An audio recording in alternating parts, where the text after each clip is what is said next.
కొరింథీయులకు రాసిన మొదటి పత్రిక 2వ అధ్యాయము 9వ వచనం. కొరింథీయులకు రాసిన పత్రిక 1వ అధ్యాయము, కొరింథీయులకు రాసిన 1వ అధ్యాయం, క్షమించండి, కొరింథీయులకు రాసిన 1:2-9. ఇందును గూర్చి దేవుడు తన్ను ప్రేమించు వారి కొరకు ఏవి సిద్ధపరచెనో అవి కంటికి కనబడలేదు, చెవికి వినబడలేదు, మనుష్య హృదయమునకు గోచరము కాలేదు అని వ్రాయబడి ఉన్నది. దేవుడు తనని ప్రేమించు వారికి ఏవి సిద్ధపరచెనో కంటికి కానరావు, చెవికి వినరావు, హృదయానికి అర్థం కాదంట. మరలా అడుగుతున్నాను, can you leave the choice to Jesus? Can you leave the choice to the father? What ever you have put in your mind, lord నా ఇష్టమైతే ఇదయ్యా, కానీ ఆయనను నా ఇష్టము కాదు నీ ఇష్టమే జరిగించయ్యా. నిజంగా ఆయనని ప్రేమించే వారికి మీరు ఒక్కటి అడుగుతున్నారండి, దేవుడు 100 ఇవ్వటానికి సిద్ధంగా ఉన్నాడు. నా జీవితంలో ఒక భయంకరమైన పరిస్థితి నుండి బయటికి వచ్చిన తర్వాత, ఆ చాలా దుఃఖకరమైన, విషాదకరమైన, డిప్రెషన్ సిచ్యువేషన్ నుండి బయటికి వచ్చిన తర్వాత ఎంత కాలమైనప్పటికీ దాని నుండి బయటికి రాలేకపోయాను. అంటే అదే నిరుత్సాహము, అదే సారో, అదొక బరువు, ఒక భారము. అది ఉన్నప్పుడు ప్రతిరోజు తెలియకుండా ఏడుస్తూ ఉండేదాన్ని. ఈరోజు చాలా మందికి అదే పరిస్థితి అండి. ఎందుకు ఏడుస్తున్నారు అర్థం కాదు. ఆ భారము వారి హృదయంలో ఎక్కువ అయిపోతుంది. ఎందుకు ఏడుస్తున్నారు అర్థం కాదు. ఏడుస్తానే అంటారు, కన్నీరు కన్నీరు. దేవుని దగ్గర ఏడుస్తున్నారా, ప్రయోజనం ఉంటుంది. కానీ వారు లోపల ఏడుస్తూ ఎంతగానో కుమిలిపోతున్నారు. అట్లాంటి పరిస్థితులు ఉన్నప్పుడు ఒక సేవకులు ఒక వాక్యం వింటున్నాను. ఆ వాక్యం వింటున్నప్పుడు ఆ సేవకులు అన్నారు, ఈ దినముతో నీ దుఃఖము సమాప్తం అయిపోతుంది. ఒకవేళ మీకు ఇటువంటి పోరాటాలు మళ్ళీ వచ్చినప్పుడు ఇంత వేగముగా, ఇంత గట్టిగా, ఇంత పెద్దగా ఇటువంటి శోధనలు మీకు రావు అని అన్నారు. అన్నప్పుడు నేను తట్టుకోలేక, అది దేవుడు చెప్తున్నాడు, ఇదిగో ఆ మాట నీకోసమే నేనే పలుకుతున్నాను, అంగీకరించు అన్నాడు. అన్నప్పుడు నేను వెంటనే పరిగెత్తాను. I was in a public place and I went to the washroom. I ran to the washroom and I cried. దేవుని సన్నిధిలో ఏడుస్తూనేమో. వాష్రూమ్లో కూడా దేవుడు ఉంటాడు. చాలా మందికి ఇది ఒక సమస్య అండి. ప్రార్థన చేయొద్దు కదా? No, God is omnipresent. Hallelujah, సర్వాంతర్యామి. అలాగే ఏడుస్తున్నప్పుడు నాలో ఉన్న భారభరితమైన ఆత్మ నుండి దేవుడు నన్ను విడిపించి, ఆ సేవకులు ఏ మాట అయితే పలికారో, ఈ రోజు నుండి నీ దుఃఖ దినములు సమాప్తం అన్నారు, అప్పుడు నుంచి ఇంచుమించు 1.5-2 years అవుతుంది. అప్పుడు నుండి ఈ రోజు వరకు ఆయన అన్నాడు, ఒకవేళ శోధనలు వచ్చినా అవి పెరగవు, అవి పెద్దవవు, అవి అక్కడికక్కడ అడగద్రొక్కబడుతుంది దేవుని శక్తి ద్వారా. ఇది దేవుడు నీకు ఇస్తున్న వాగ్దానము అన్నప్పుడు నేను అంగీకరించాను. నిజముగా ఆ సేవకుడు చెప్పినట్టుగానే ఈ రోజు వరకు దేవుడు అది అనుమతించలేదు. హల్లెలూయా. మనకి నమ్మటం అసాధ్యంగా ఉంటాయి కొన్ని పరిస్థితులు. కొన్ని మాటలు సేవకులు చెప్తున్నప్పుడు ఇది ఎప్పుడు చెప్తూనే అంటారు కదా, ఇది ఎప్పుడు అలాగనే అంటారు కదా, ఈ వాక్యం నేను ఎన్నోసార్లు విన్నాను కదా, ఈ వాక్యం నేను ఎన్నోసార్లు చదివాను కదా, నాకు ఇవ్వలేదే, నాకు జరగదే అని స్కెప్టికల్గా, డౌట్ఫుల్గా, సందేహముతో ఉన్నట్లయితే ఎప్పుడు జరగదండి.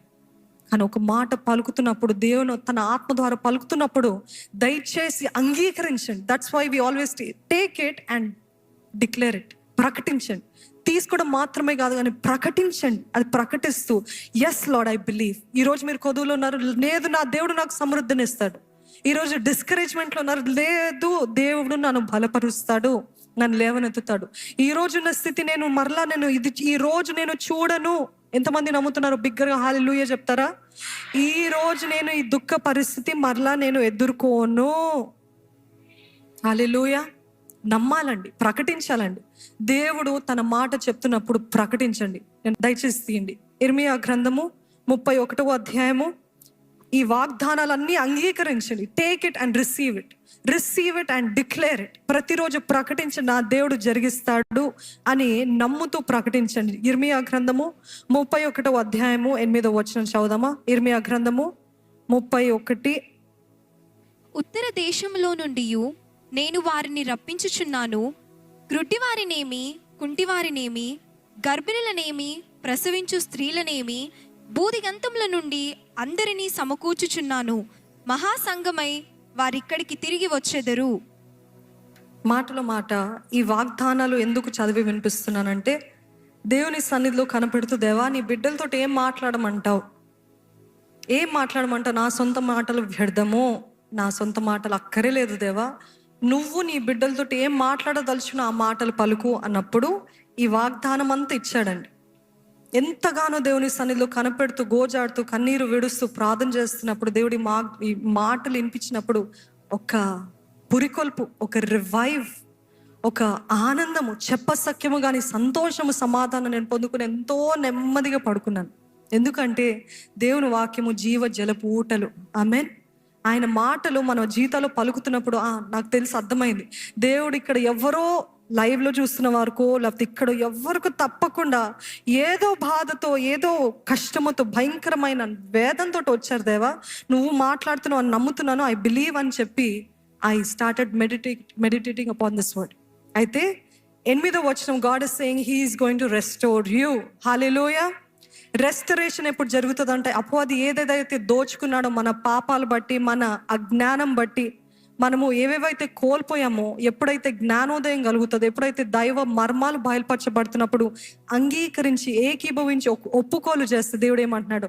I am a God of restoration, he will restore you. నేను తిరిగి నిన్ను సమకూరుస్తాను. అదే రీతిగా 12 నుండి 14 వచనం చదువుకుందామండి. వారు వచ్చి 12 నుండి, వారు వచ్చి సియోను కొండ మీద ఉత్సాహధ్వని చేతురు. యెహోవా చేయు ఉపకారమును బట్టియు, గోధుమలను బట్టియు, ద్రాక్షారసమును బట్టియు, తైలమును బట్టియు, గొర్రెలకును పశువులకును పుట్టు పిల్లలను బట్టియు సమూహములుగా వచ్చెదరు.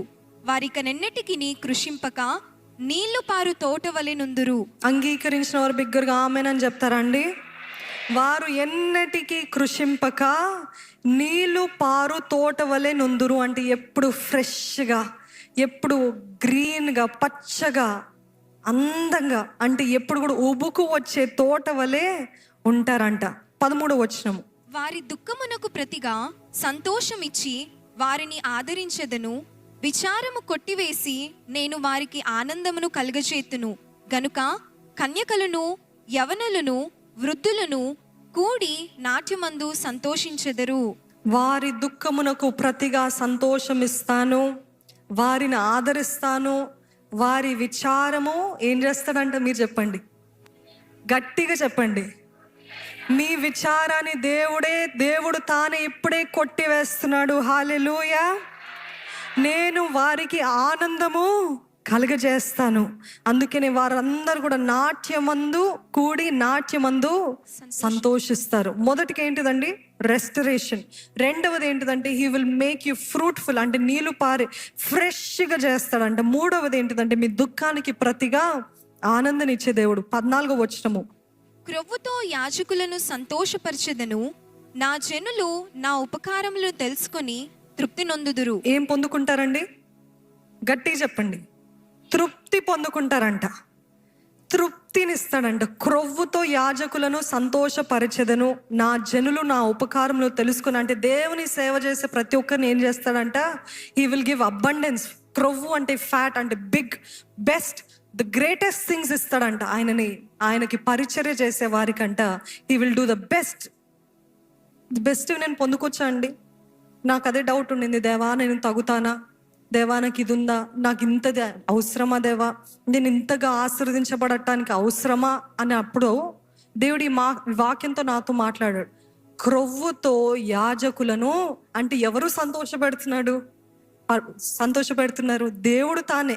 క్రొవ్వుతో యాజకులను సంతోషపరుస్తాను, నా జనులు నా ఉపకారములను తెలుసుకొని తృప్తి నొందుతారంట. ఆమేన్.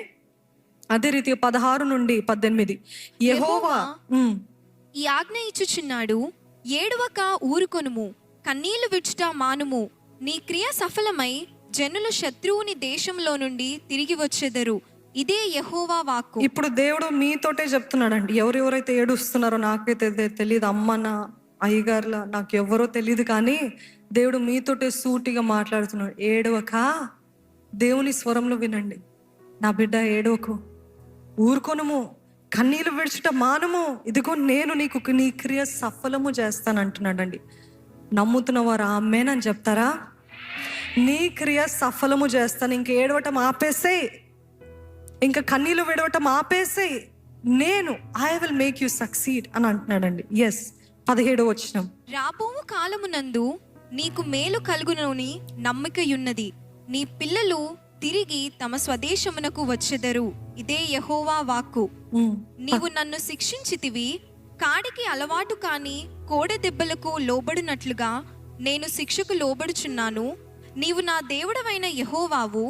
నీవు నా మనసును త్రిప్పిన ఎడల నేను తిరుగుదును అని ఎఫ్రాయిము అంగలార్చుచుండగా నేను ఇప్పుడే వినుచున్నాను. ఎప్పుడైతే ఆయన సన్నిధిలో పశ్చాత్తాపడి ఆయన దగ్గర మొరపెట్టుకున్నట్లయితే దేవుడు అంటున్నాడు ఏంటిదంటే, నేను ఇప్పుడే వినుచున్నాను, నీ అంగలార్పు నేను వినుచున్నాను, నీ దుఃఖాన్ని, నీ కన్నిటిని నేను అంతా చూస్తున్నాను. I'm listening, I'm seeing your pain, I'm seeing అంటున్నాడండి. 20వ వచనం చదువుదామా. ఎఫ్రాయిము, నాకిష్టమైన కుమారుడా, నాకు ముద్దు బిడ్డ, నేను అతనికి విరోధముగా మాట్లాడినప్పుడెల్లా అతని జ్ఞాపకము నన్ను విడవకున్నది. అతని గూర్చి నా కడుపులో చాలా వేదనగానున్నది. తప్పక నేను అతనిని కరుణింతును. ఇదే యెహోవా వాక్కు. ఎవరైనా నమ్మగలుగుతారండి? అంత గొప్ప దేవుడు, సర్వ సృష్టికర్త, సర్వశక్తి కలిగిన దేవుడు, మహోన్నతుడైన దేవుడు ఏమంటున్నాడు? అతని జ్ఞాపకము నన్ను విడవకున్నది అంటే I really miss him so much. దేవుడి మాటలు అంటున్నాడండి. తెలుగులో ఇవి చూస్తే అట్లా అర్థం కావట్లేదు, కానీ ఇంకా ఇంగ్లీష్ లిటరల్గా తీసుకున్నట్లయితే I miss my son Ephraim so much అంటే is telling the same thing to you. నా జ్ఞాపకం నన్ను విడవకున్నది. అతని గురించి నా కడుపులో చాలా వేదనగా ఉందంట. ఎవరి కడుపులో? దేవుని కడుపులో. ఆయన అంటున్నాడు, తప్పకుండా నేను అతన్ని కరుణిస్తాను. ఆమెన్. తప్పకుండా దేవుడు మిమ్మల్ని కరుణించబోతున్నాడండి. హల్లెలూయా, హల్లెలూయా. అదే రీతి 24వ వచనం చూద్దామా. అలసి ఉన్న వారి ఆశను తృప్తిపరచుదును, కృషించిన వారినందరినీ నింపుదును. అలసి ఉన్న వారి ఆశను డిస్కరేజ్మెంట్ తోటి వచ్చారా? దేవుడు అంటున్నాడు, మీ ఆశని నేను తృప్తి పరుస్తున్నాను. అంగీకరిస్తున్న వారు విశ్వాసంతో ఒక్కసారి బిగ్గరగా ప్రకటిస్తారండి. ఆమేన్ అని ప్రకటించండి. కృషించిన వారిని అందరినీ నేను నింపుతాను అంటున్నాడు. అదే రీతి 24వ వచనం చూద్దామా. క్షమించండి, 31వ వచనము 34వ వచనం చూద్దాం. ఇదిగో నేను ఇశ్రాయేలు వారితోనూ యూదా వారితోనూ క్రొత్త నిబంధన చేయు దినములు వచ్చుచున్నవి. ఇదే యెహోవా వాక్కు. హల్లెలూయా. 34వ వచనము. నేను వారికి దేవుడనయ్యుందును, వారు నాకు జనులగుదురు. వారు మరి ఎన్నడును యెహోవాను గూర్చి బోధనొందుదము అని తమ పొరుగు వారికి గాని తమ సహోదరులకు గాని ఉపదేశము చేయరు. నేను వారి దోషములను క్షమించి వారి పాపములను ఇక ఎన్నడును జ్ఞాపకము చేసుకొనను గనుక అల్పులేమి గనులేమి అందరూ నన్నెరుగుదురు. ఇదే యెహోవా వాక్కు. దేవుడు అంటున్నాడు, ఇంకెప్పుడు కూడా మీ దోషములు నేను జ్ఞాపకం చేసుకోను, నేను అంతా కూడా తుడిచి వేస్తున్నాను, ఇవన్నీ నేను కొట్టి వేస్తున్నాను. మరి అది 31వ వచనంలో ఆఖరిది ఏంటిదండి?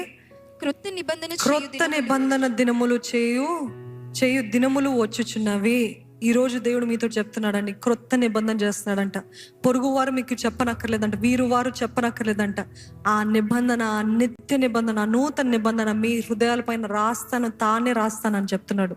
మీ పాపాలన్నీ కూడా క్షమిస్తున్నాను. ఇదిగో నిన్ను కనికరించే దినాలు వచ్చినాయి, నిన్ను కరుణించే దినాలు వచ్చినాయి. ఇదిగో నీ దుఃఖ దినములు సమాప్తమాయనని నువ్వు గుర్తించుకోగలుగుతావా? నువ్వు నమ్మగలుగుతావా? నువ్వు నన్ను అంగీకరించగలుగుతావా? నా మాటని వినగలుగుతావా అని దేవుడు అడుగుతున్నాడండి.